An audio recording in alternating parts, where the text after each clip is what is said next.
Esto es The Talk, un nuevo podcast de La Hora Tica en el que hablaremos a profundidad con diferentes personalidades de Costa Rica sobre temas que nos importan. Este y todos los demás contenidos de La Hora Tica llegan gracias al financiamiento que ustedes mismos dan. Somos un medio de periodismo independiente y ustedes pueden hacer que sigamos vivos. www.patreon.com/lahoratica.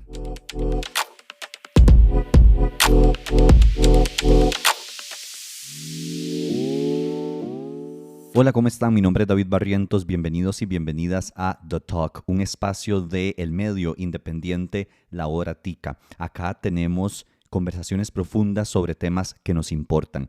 Hoy vamos a tocar justamente un tema que a mí me llama mucho la atención y que hace rato quería conversarlo, y es la gentrificación. Para eso tenemos con nosotros a José Pablo Román. Él es periodista del medio regional La Voz de Guanacaste, y también tenemos a Noelia Esquivel Solano. Ella es editora de ese mismo medio. Noelia y José Pablo, muchísimas gracias por estar con nosotros y aceptar la entrevista. La estamos haciendo en San José. Y ellos dos viven en Guanacaste porque ahí es donde ejercen su profesión, así que muchas gracias por cuadrar los horarios y demás, que también fue un poco complicado. Pero bueno, bienvenido y bienvenida a La Hora Tica. Gracias, David, por invitarnos. Sí, gracias por el espacio. A ustedes los quería entrevistar porque como periodistas de un medio regional se han metido de lleno a todo este tema que es la gentrificación y a investigarlo. Un tema que tal vez no conocemos realmente qué es o cómo se está desarrollando. Tal vez ahora vamos a hacer un ejercicio de ver si lo podemos definir. Pero bueno, ustedes han investigado este tema en Guanacaste específicamente y por eso quería traerlos acá y conversar con ustedes. Pero antes de entrar justamente al tema de la gentrificación, yo quisiera empezar hablando sobre La Voz de la Guanacaste. ¿Qué es el trabajo que hacen ustedes? ¿Por qué hacen el trabajo que hacen? Porque yo me declaro fan, honestamente, del medio. Entonces, nada, quería empezar por contarle a la gente quiénes son ustedes como medio y por qué hacen lo que hacen. Gracias por el fanatismo primero. De verdad que valoramos mucho porque creo que en el fondo es una valoración a la búsqueda de la información pública de calidad y la rendición de cuentas de los poderes.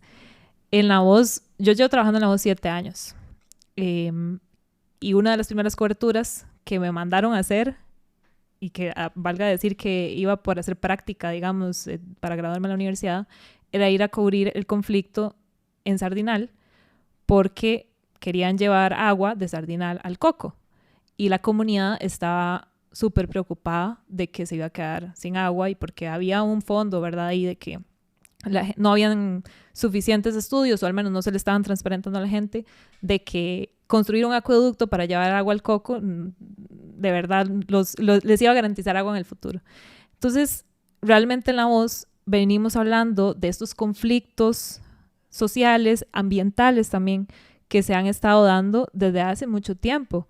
Y ese del acueducto de Sardinal es un ejemplo, pero también hemos hecho coberturas de las asadas, ¿verdad? En Marbella, por ejemplo, una asada que era presidida por un desarrollador que se otorgaba agua a sí mismo, ¿verdad? Se daba los permisos de agua a sí mismo. Entonces, lo que pasa en La Voz es que hemos puesto el ojo, digamos, donde están como esas injusticias, esas desigualdades, y desde el año pasado logramos, no sé si logramos, fue que empezamos a ver que todos estos fenómenos que estaban ocurriendo tenían como un apellido o un nombre, no sé en dónde cabrá, y era gentrificación.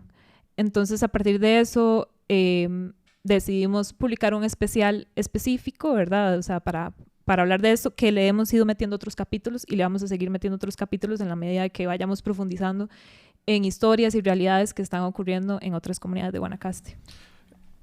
En mi caso, yo entré a La Voz hace un poquito menos de 2 años y obviamente tengo que escribir sobre Guanacaste, pero me enfoco mucho en Nosara, porque tenemos un boletín, un newsletter mensual que es sobre reportajes a profundidad sobre Nosara. Y ahí, de alguna u otra forma, hemos hablado de gentrificación, con un trabajo específico que es sobre el precio elevado de los alquileres, ¿verdad? Y a partir de ahí, también Nosara es una comunidad como con un boom inmobiliario grandísimo, ¿verdad? De los últimos años. Y eso refleja un poco como la gestión o cómo, por qué tipo de turismo se está apostando en Costa Rica y en Guanacaste, ¿no? Entonces, eso nos ha llevado también en Nosara, a ver ejemplos de cómo este desarrollo turístico desordenado lleva también como la falta de servicios básicos como el agua, cómo afecta la electricidad y cómo afecta, digamos, incluso hasta la educación pública. Entonces, de nuevo, la gentrificación ahorita, que mucha gente habla de gentrificación, es una gran sombrilla que no importa si discutimos qué es gentrificación o no, pero el tema es que en Guanacaste la gentrificación y el modelo de desarrollo turístico van muy de la mano y una cosa está causando la otra, digamos. Bien, intentemos definirla, es decir, intentemos tal vez como armar un muñequito y tratar de definirle a las personas qué es la gentrificación. Yo sé que tiene, digamos, como varios factores, pero podríamos iniciar por ahí. Lo mejor y lo más corto, yo creo que es el desplazamiento, no creo. Lo sé.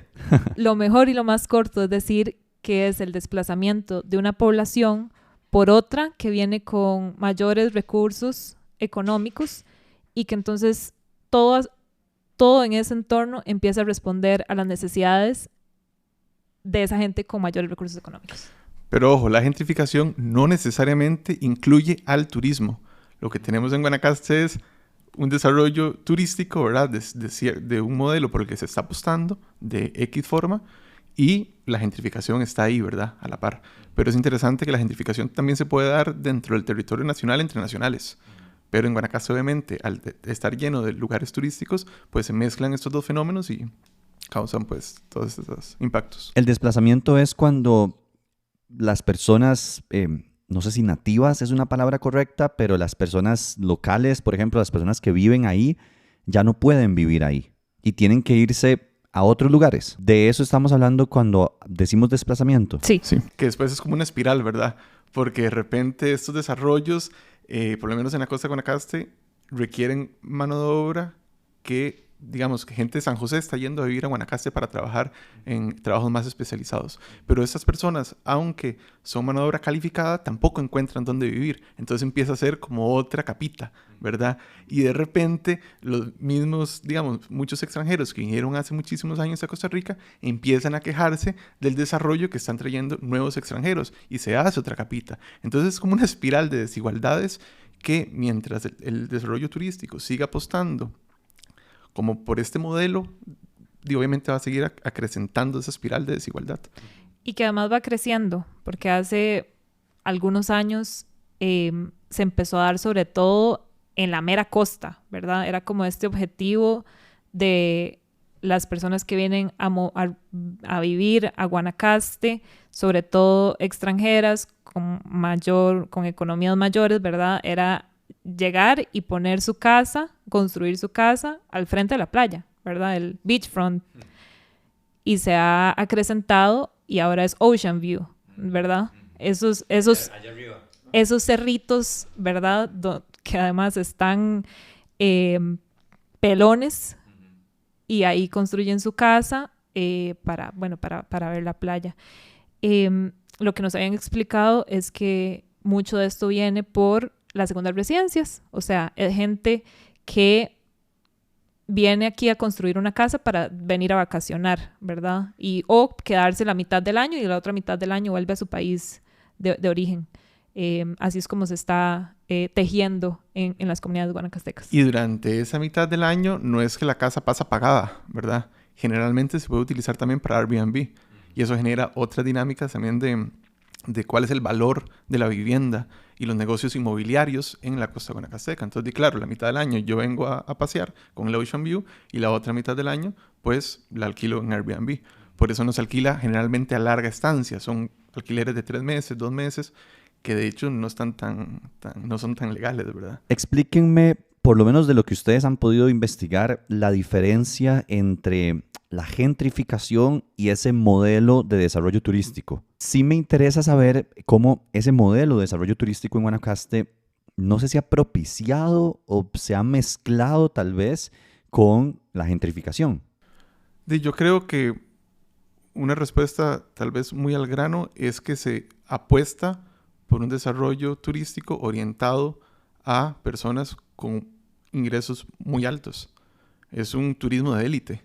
Entonces, obviamente, las personas que van a estar viniendo a Costa Rica van a tener un poder adquisitivo muchísimo mayor al de Al de los locales. Al de los locales. Ajá. Y me parece que eso es como una síntesis de cómo el modelo turístico o la turistificación en este caso van muy de la mano con la gentrificación. Ahora, ¿esas personas son extranjeras o también hay nacionales, digamos, que se van a Guanacaste con niveles adquisitivos más altos? No porque me interese tirarle a los extranjeros, digamos, sino porque me gustaría saber a qué tipo de persona le está apuntando la provincia para atraerles. Creo que sobre todo son personas extranjeras y lo vemos en las estadísticas de llegadas al Aeropuerto Internacional Daniel Oduber, el de Guanacaste.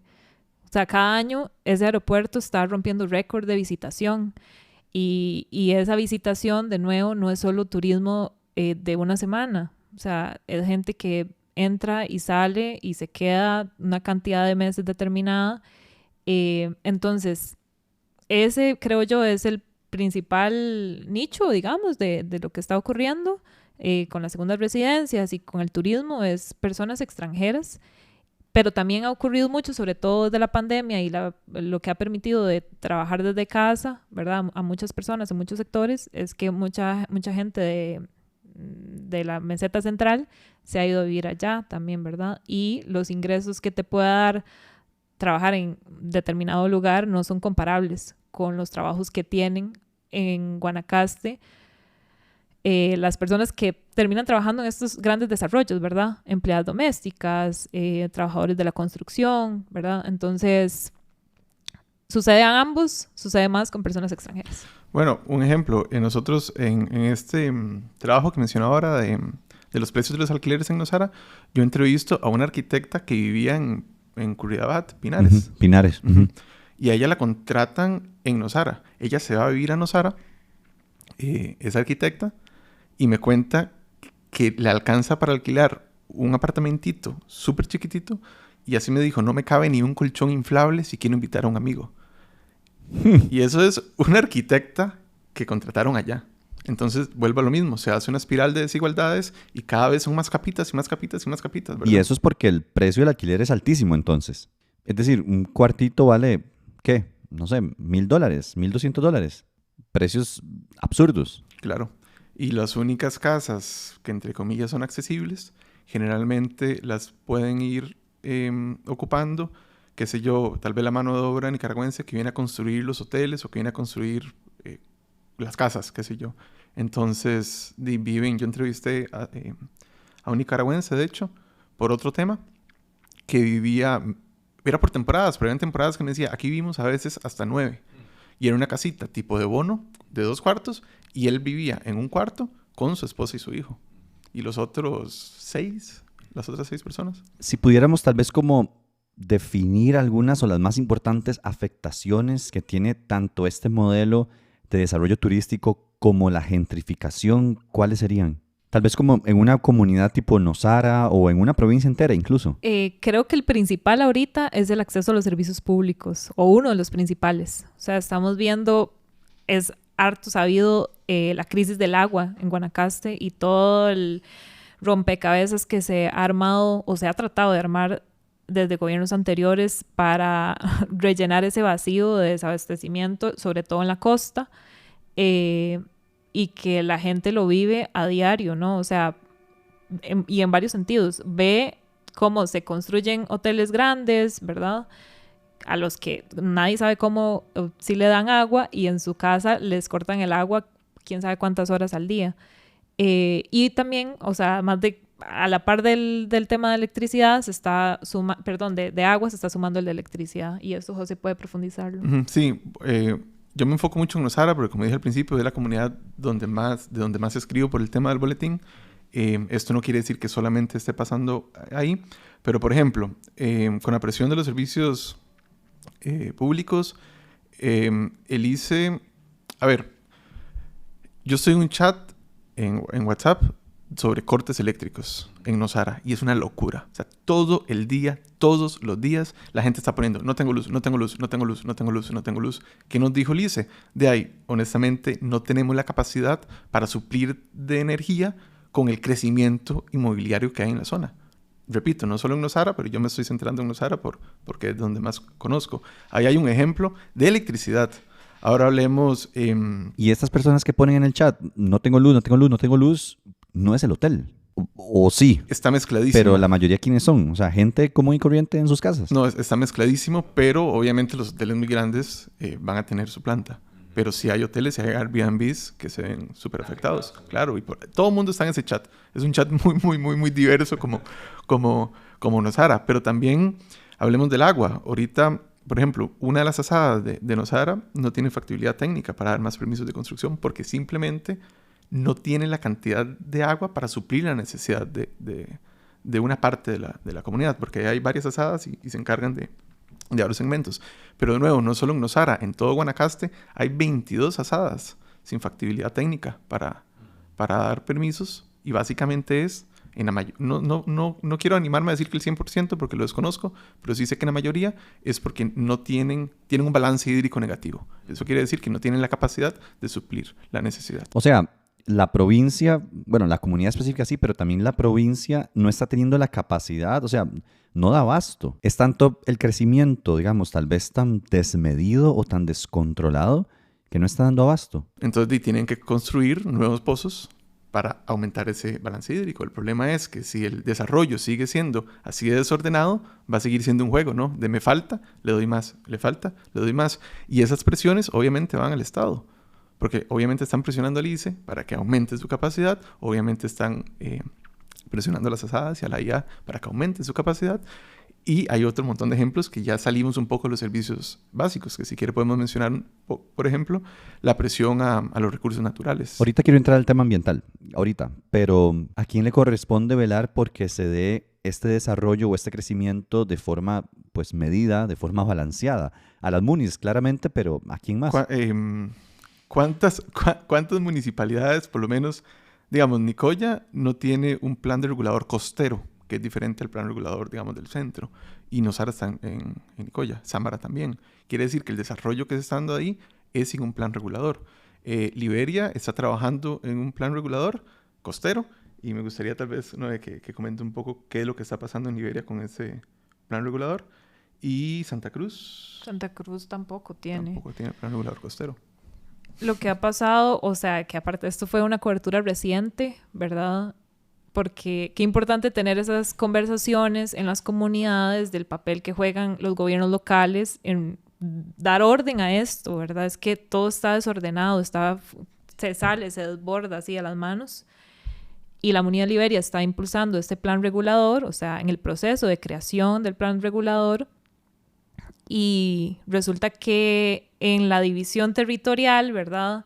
Van a crear una zona que se llama la Costa de Dorada. Oro. Costa Dorada. Uh-huh. La Costa Dorada, donde, o sea, es que le llaman así, ¿verdad?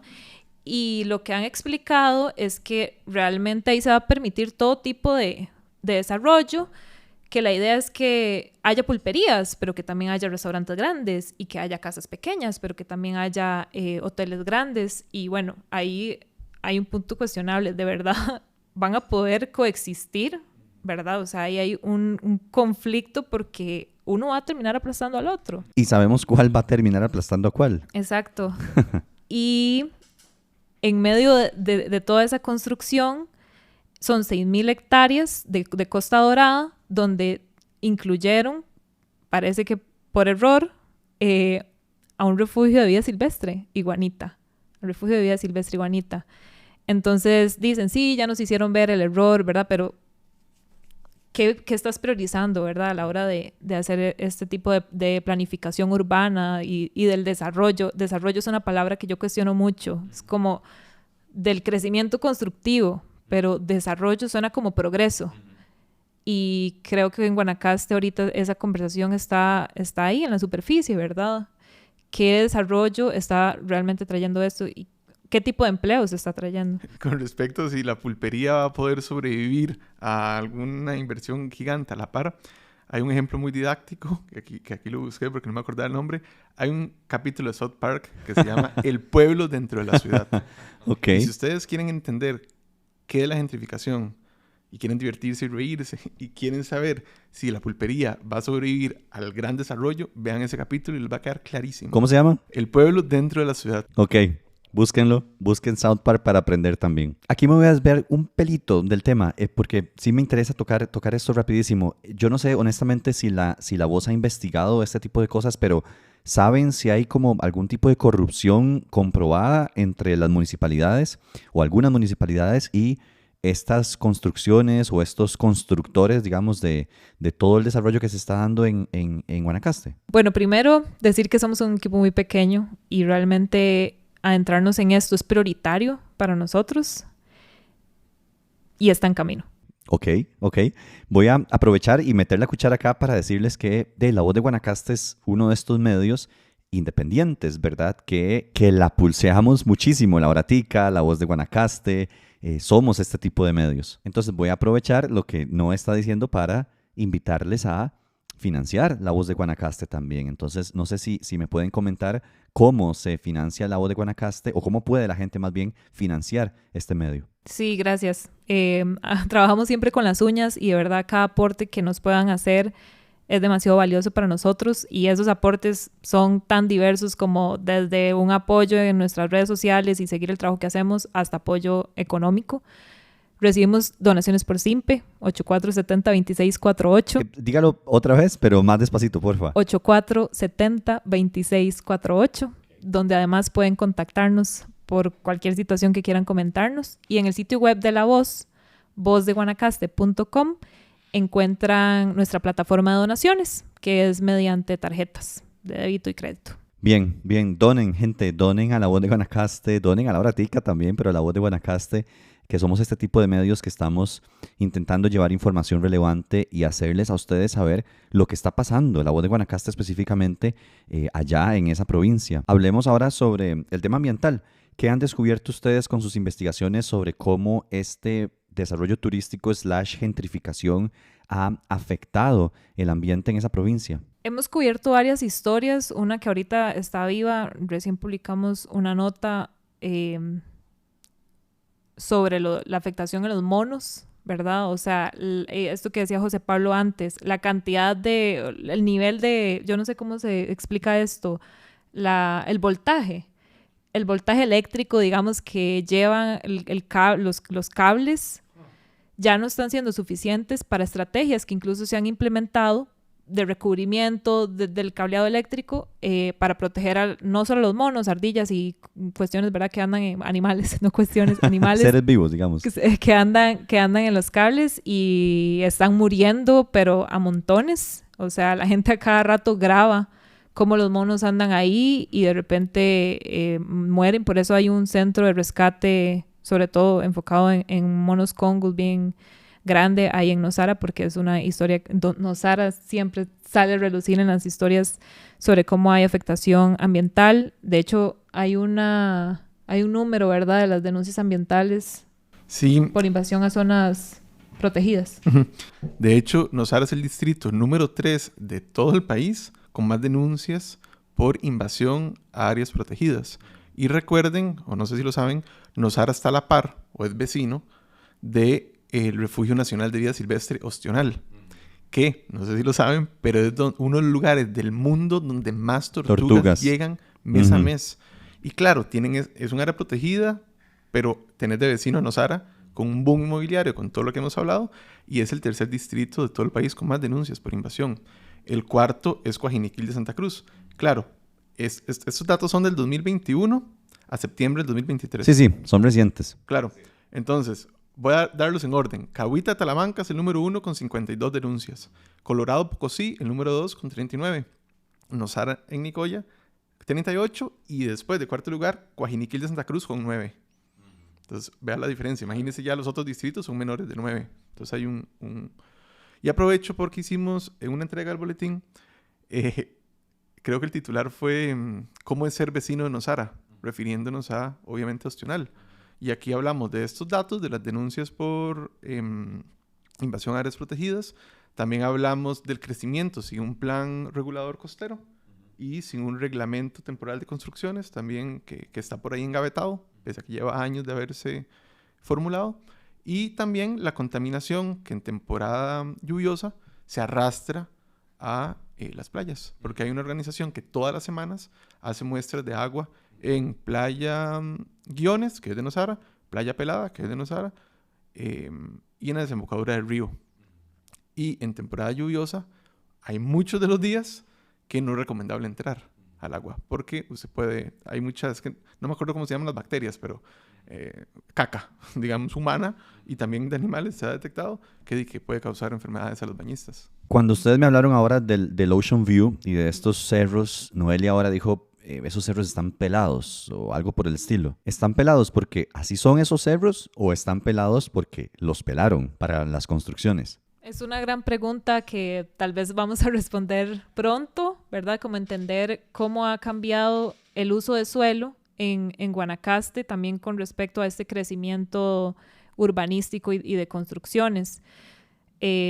Porque creo que sí se ha debilitado mucho, primero por deforestación, pero segundo, y un factor demasiado urgente de atender, son los incendios forestales.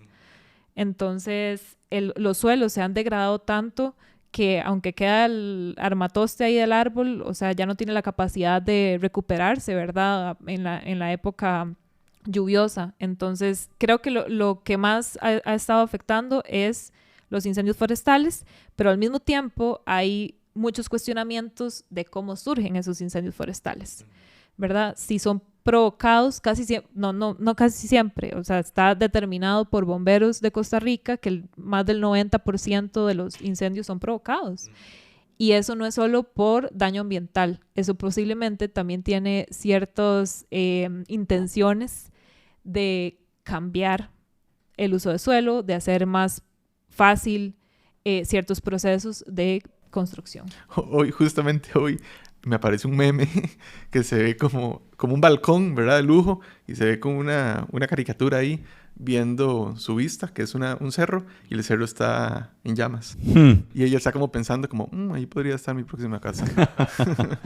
Básicamente, el resumen gráfico de lo que acaba de decir parecido Noel. con la realidad es mera coincidencia. Hablemos de la consecuencia de la gentrificación sobre las personas. Me gustaría profundizar si ustedes tienen datos o información sobre el desplazamiento de las personas. Yo leí una nota, me parece, en La Voz sobre esta persona que tenía que viajar mucho tiempo de una comunidad a otra para trabajar. Entonces, digamos, quisiera como comentar ese tema de la afectación hacia las personas. Tal vez no casos específicos, pero sí en general, no sé. Sí, ¿querés hablar del caso de Marley? Sí, ese caso de la profesora es muy interesante porque es un problema, es un problema que no necesariamente, de nuevo, la gentrificación es una gran sombrilla y de hecho el enfoque del artículo no era la gentrificación. El artículo era, de nuevo, como escribimos historias sobre Nosara, la historia de una profesora que vive en Nicoya, que aunque es del mismo cantón, para llegar a Nosara hay que viajar 2 horas por un camino desastroso. Y nos preguntamos cómo hacen los profesores y las profesoras del colegio de Nosara para viajar todos los días desde hace ¿cuántos años tenía ella? Está por pensionarse. Está por pensionarse. Y ella me decía, porque yo viajé con ella, me levanté como a las 3:30 de la mañana, la fui a ver a la parada, me fui con ella, la acompañé durante su día de clases y me devolví en bus con ella. Y ella me enseñaba o me hablaba del botiquín que lleva y tiene padecimientos de absolutamente todo, porque son años de viajar. La historia iba enfocada por ahí. Pero ¿qué pasa? Que hablando con ella nos dice, es que yo vivo en Nicoya porque no me alcanza para vivir en Nosara. Entonces empezamos abarcando una historia muy específica que revela de alguna forma la forma extraña que tiene el MEP de posicionar a sus profesores, pero de repente sale el tema de gentrificación. Entonces, de nuevo, gentrificación es una gran sombrilla y empieza como a afectar un montón de otros temitas, ¿verdad? Por ahí. No sé si hay otro ejemplo. ¿Hacia dónde se está desplazando esta gente? Es decir, ¿qué está pasando con la gente que era local, tal vez de Nosara, y ahora no está pudiendo vivir ahí? ¿Eso lo han podido saber o...? Prácticamente también yo creo que no es que se desplazan, o sea, es como que se agrupan en zonas más deprimidas. Eso es lo que está pasando. Pasa en el Coco y pasa en Nosara, ¿verdad? Es como que ya los encontrás aglomerados primero y en casas realmente pobres y desplazados, digamos. Ya no están como este entretejido social, ¿verdad? Donde todo el mundo converge, sino que están como completamente separados. Sí, yo honestamente no sé si habrá algún estudio como que nos indique de forma tan clara dónde se está yendo la gente o incluso si la gente se está yendo de sus distritos, ¿verdad? No podría asegurar eso. Lo que sí podemos asegurar, lo que acaba de decir Noé, ¿no? Que sí empiezan a ver como periferias. El problema, que también lo decía Noé ahora, es que pasamos de las mansiones a la orilla de la playa al Ocean View en el cerro. Y en medio de eso empieza a haber desarrollo. Entonces, mi pregunta es, ¿cuántas periferias van a empezar a existir, verdad? Y más periferias. Entonces, creo que por ahí puede ir el asunto. Hablemos de ese concepto de desarrollo, ¿verdad? Porque mucha gente dice como, bueno, ese modelo turístico de ahí trae desarrollo a la provincia, ¿verdad? Trae empleos, trae plata, ¿verdad? Para la provincia también. Y Guanacaste sigue siendo una de las provincias más pobres de este país, ¿verdad? Entonces, primero, a mí me gustaría conocer cuál es su criterio personal, tal vez, de desarrollo, porque a mí me interesa conocer eso también y que la gente lo conozca, pero también a nivel de información que ustedes han podido recopilar más bien. ¿Está realmente desarrollándose Guanacaste? ¿Hay realmente empleos de calidad? ¿Están las personas locales viéndose beneficiadas de todos estos desarrollos? Empecemos por la visión de desarrollo. Es que esto también es muy personal, el desarrollo.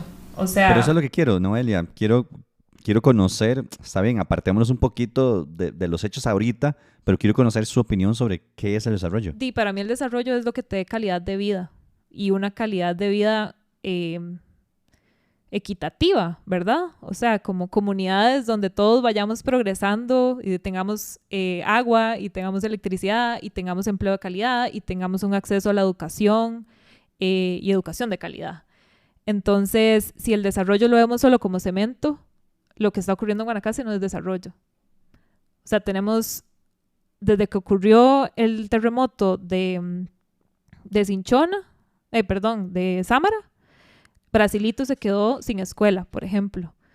Y han pasado generaciones enteras que no saben, de niños y niñas, que no saben lo que es tener, lo que es pasar por un aula, estudiar en un aula. Pero ahí está las construcciones, están los hoteles, está Reserva Conchal, por ejemplo.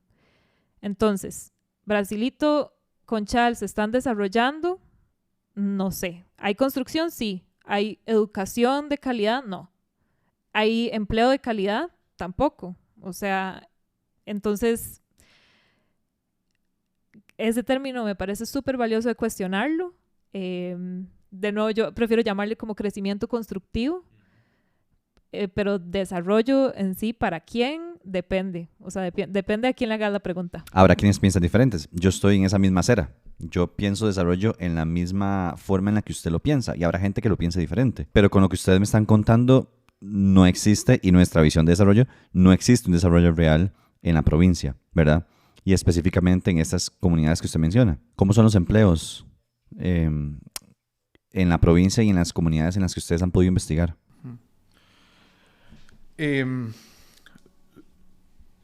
Para las elecciones municipales, yo entrevisté a todos los candidatos y candidatas que aspiraban a la alcaldía de Nicoya sobre, de nuevo, temas de Nosara, era la entrevista. Y yo le pregunté a uno de los candidatos, que es el actual alcalde de Nicoya, Carlos Armando Martínez, yo le pregunté que, conociendo la dificultad que hay de las personas de Nosara para ir a las universidades e incluso de encontrar empleo en Nosara, si tenía como alguna propuesta para el desarrollo de la educación técnica. Entonces él me respondió varias cosas y una me dijo, sí, claro, en Nosara el sector de servicio y turismo son muy importantes. Entonces, por ejemplo, preparar a la gente para que pueda reparar aires acondicionados. Yo creo que ahí esa respuesta revela mucho cuáles son como los lentes del desarrollo turístico que se está pensando y de las oportunidades que se están imaginando las autoridades que merecen las personas locales. Y es un discurso súper repetido, la celebración de que llega un nuevo hotel o que se va a construir un nuevo hotel y que eso va a dar un montón de empleos. Pero aquí es súper válido cuestionarse en qué áreas estamos encajonando a las personas, ¿verdad? ¿A dónde las estamos enviando a trabajar? ¿Qué oportunidades les estamos dando? Y es siempre eso. Incluso mentira que la gente que llega a puestos, digamos, de gerencia en estos mismos hoteles es gente local, porque no hay ni siquiera una actualización de los currículums académicos y se sigue formando para que le sirvas en el restaurante a la persona visitante o para que aprendas a atender bien la cama y a eso los estamos empujando. Y no son salarios altos. No son salarios altos, ¿no? Y salarios que además dependen, y como lo vimos recientemente con la caída del valor del dólar, pues, donde si no se está dinamizando esa economía, te echan, o sea, por la misma dependencia que hay del turismo. O sea, llegas a un restaurante y los menús están en dólares y entonces generas una dependencia de esa divisa que no es la local enorme. Tenemos que entender también que, digamos, hay muchas formas de turismo, ¿verdad? No de ninguna forma decir como que el desarrollo turístico o el turismo son malos per se. Pero tenemos que entender también que el turismo desarrollado de forma masiva es descontrolada es comparable a un monocultivo. Y si usted tiene a una comunidad dependiendo de un solo cultivo y ese cultivo pasa un desastre natural y se le mueren, no sé, todos sus sembradíos, ¿quiénes son los primeros que se van a ver afectados? Posiblemente los y las trabajadoras.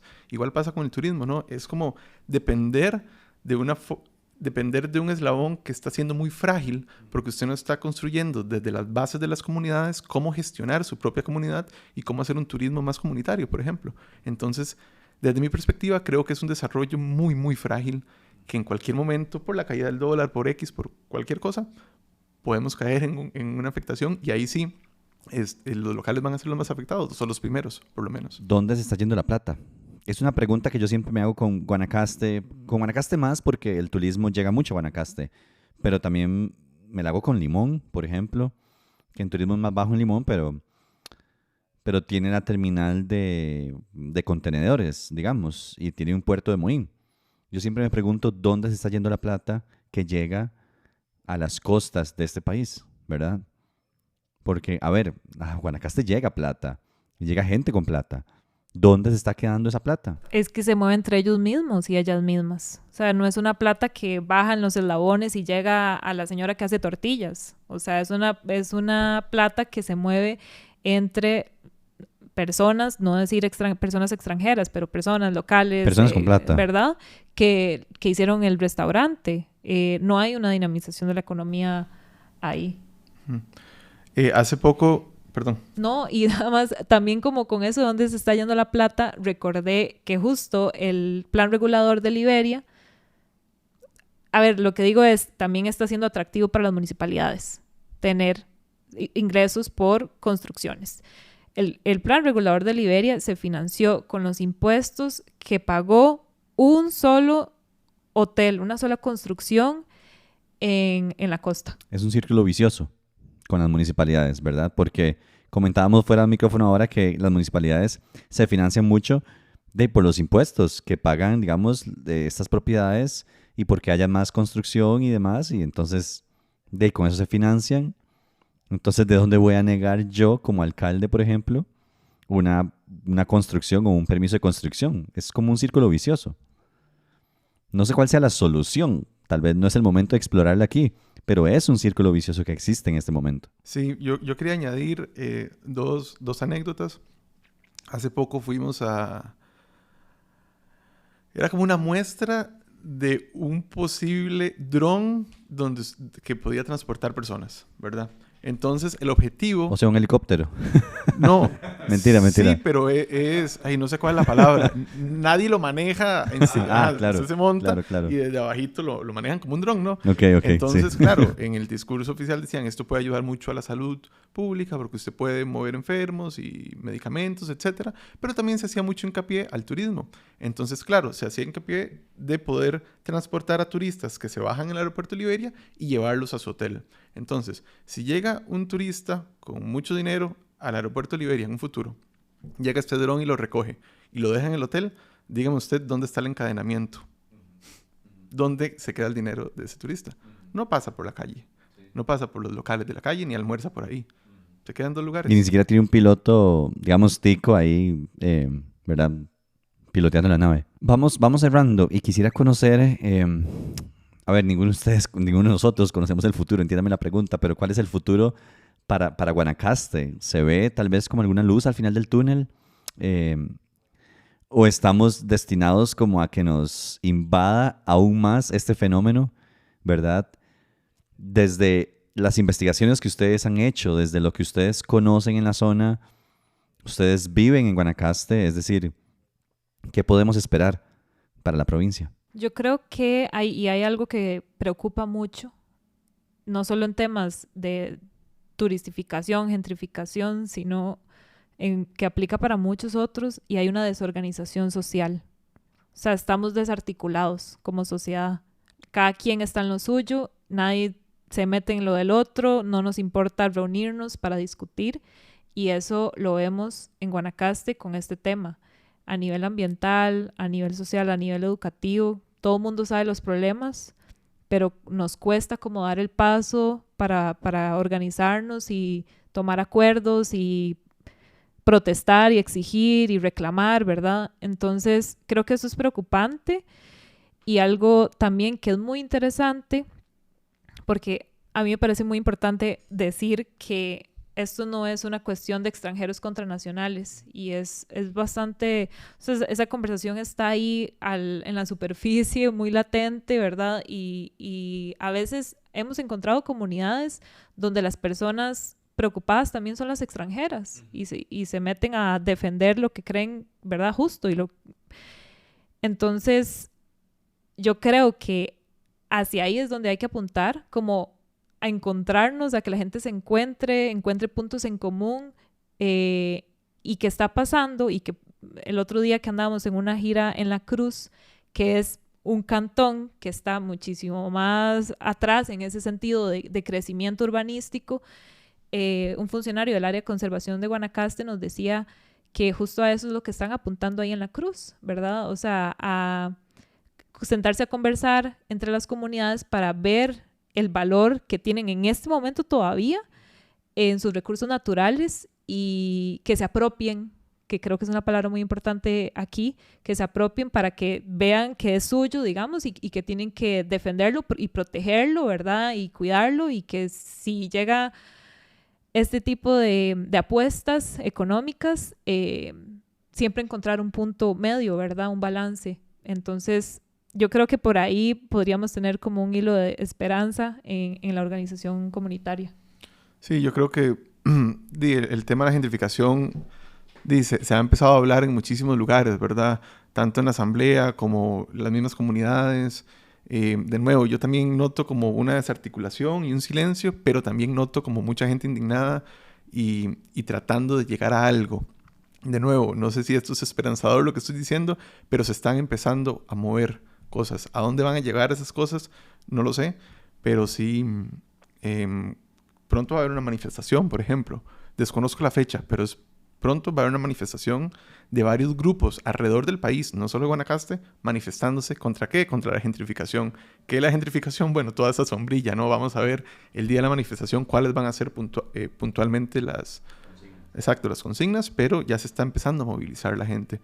Y creo que eso de alguna u otra forma va a empezar a generar también como presiones en las municipalidades y incluso en las empresas inmobiliarias, ¿verdad? Nada más quería sumar eso que decía José sobre el reconocimiento de esto. O sea, hay que reconocerlo para trabajar en ello. Y de hecho, como hace algunos meses que estaba tratando de avanzar en otro capítulo sobre gentrificación, ningún documento del Estado menciona gentrificación. O sea, es una palabra como completamente desconocida que, bueno, ya dichosamente, como decía José, se está mencionando en la Asamblea Legislativa, pero creo que este también va a ser como un punto de quiebre de lo que está pasando, ¿verdad? Como a partir de que se reconozca de la institucionalidad y el Estado, y entonces se empiece a tomar en cuenta en las decisiones políticas. Ojalá que sí, ojalá que sí. Muchas gracias, José Pablo, muchas gracias, Noelia, por sumarse a este podcast y por también abrirnos, digamos, la mente y la visión tan cerrada que podríamos tener acá en la GAM. Por lo menos así me pasa a mí, ¿verdad? Y este tipo de conversaciones, este tipo de información, este tipo de medios como La Voz de Guanacaste nos ayudan muchísimo a saber que hay cosas pasando también en otras partes de Costa Rica y a las que tenemos que poner esa atención. Muchas gracias. La Hora Tica es su casa también. Apoyen a La Voz de Guanacaste. La gente que me está escuchando, donen a La Voz de Guanacaste. Métanse al sitio web, denles visitas al sitio web y también apoyen a La Hora Tica, obviamente. www.patreon.com/La Hora Tica o un simple móvil 8607-6470. Gracias por estar con nosotros. Gracias por tenernos. Gracias, David, también por los lindos comentarios. Sin Sí. duda alguna motivan. Qué bueno, qué bueno. Ojalá que sí. Gracias a quienes nos escucharon y nos escuchamos la próxima vez. Pura vida.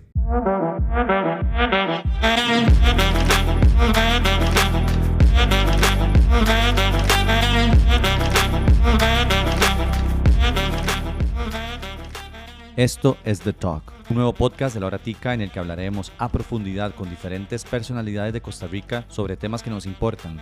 Este y todos los demás contenidos de La Hora Tica llegan gracias al financiamiento que ustedes mismos dan. Somos un medio de periodismo independiente y ustedes pueden hacer que sigamos vivos. www.patreon.com/lahoratica.